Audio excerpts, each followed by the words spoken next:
Hello, hello. Welcome back to She's Always On About Food, the podcast where we take the time to truly obsess over what's on our plate and why. I'm your host Urmi, and today we're diving into something old, something bold, and often something a bit smelly: fermentation. Yes, this is the episode where your sourdough starter gets the recognition it thinks it deserves, and where that tangy note in your favorite food finally gets its moment. So grab your miso soup or kefir smoothie and let's get funky. Isn't it always about food with you? She's always on about food. Fermentation is essentially controlled spoilage. Sounds glamorous, right? But in reality, it's one of humanity's most brilliant culinary discoveries. This ancient practice turns perishable into preserves, transforming textures, building complex flavors, and making nutrients more digestible. What began as a means to survive, to preserve milk without fridges or vegetables beyond the harvest, became a tradition so powerful it defined entire cuisines. In fact, it's estimated that over one-third of all foods humans consume globally are fermented in some form. That includes everything from bread to beer, cheese to chocolate.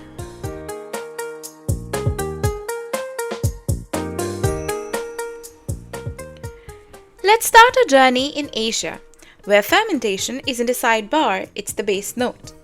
In India, fermentation gives us idli and dosa, those soft, pillowy miracles of ground rice and urad dal that have been left to ferment overnight.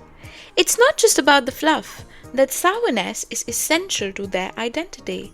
And then there's kanji, that zingy fermented drink from North India, made with black carrots and mustard seeds, our homegrown answer to kombucha.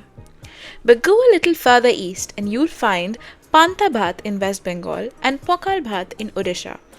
Humble bowls of leftover rice soaked overnight in water, lightly fermented by the morning.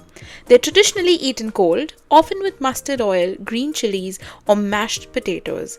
Once considered peasant food, they're now celebrated for being naturally probiotic, cooling in hot summers, and rich in gut-friendly bacteria. It's fermented food in its rawest, most unassuming form. No starter culture needed, just time, air, and ancestral wisdom. In Korea, kimchi reigns supreme. The process of lacto-fermenting napa cabbage, daikon, and chili isn't just a side dish. It's a national treasure. It's spicy, sour, umami-rich, and packed with probiotics. Japan gives us miso, made by fermenting soybeans with koji, a special fungus.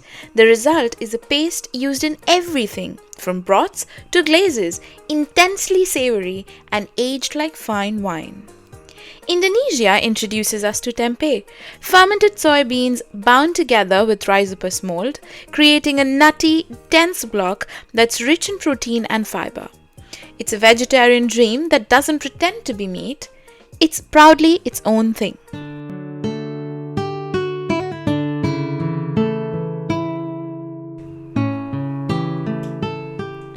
Over in Europe, fermentation shows up in loaves, wheels, and crocks. In France, fermentation means cheese. From the blooming rind of brie to the pungent vines of Roquefort, every cheese has its own microbial story. And that sharpness in sourdough, you can thank wild yeasts and lactobacilli for the crust and the crumb we romanticize. Eastern Europe brings us sauerkraut, finely shredded cabbage fermented with salt until it sings with acidity. It's a probiotic powerhouse and has traveled far, even into American hot dogs. And then there's kvass, the humble, slightly fizzy fermented drink made from rye bread. It's malty, earthy, and surprisingly refreshing. Soda before Coca-Cola, if you will.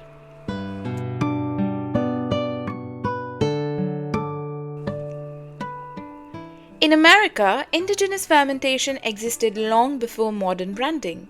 Think chicha, a fermented corn drink from the Andes, or pulque, a milky viscous drink made from agave sap in Mexico, the precursor to mezcal. And more recently, the US has gone full tilt into kombucha culture. This tangy, effervescent drink made from fermented sweet tea and a gelatinous SCOBY, also known as symbiotic culture of bacteria and yeast, became the face of health trends and yoga studios everywhere.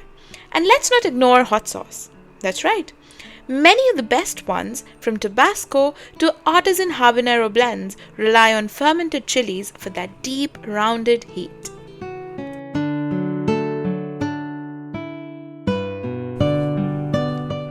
Fermentation is science at its tastiest. Behind the scenes, microbes feast on sugars and starches, producing acids, alcohol, and gases that transform the original ingredients. This transformation boosts bioavailability, meaning nutrients are more easily absorbed.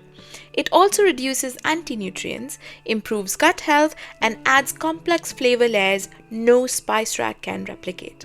And don't forget the beverages I talked about: kombucha, fermented tea; kanji, fermented carrots; kvass, fermented dry bread; and tepache, fermented pineapple.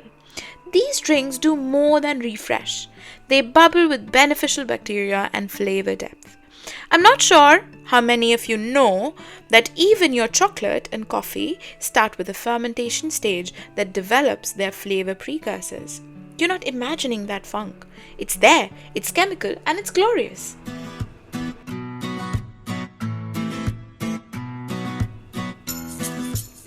In a world obsessed with gut health, shelf life, and plant-based alternatives, fermentation is getting a renaissance.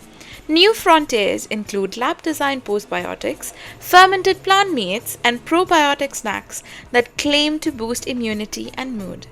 But the roots remain traditional. People are returning to pickling, sourdough baking, and making their own yogurts and kombuchas at home. In a way, fermentation is a rebellion against ultra-processed foods.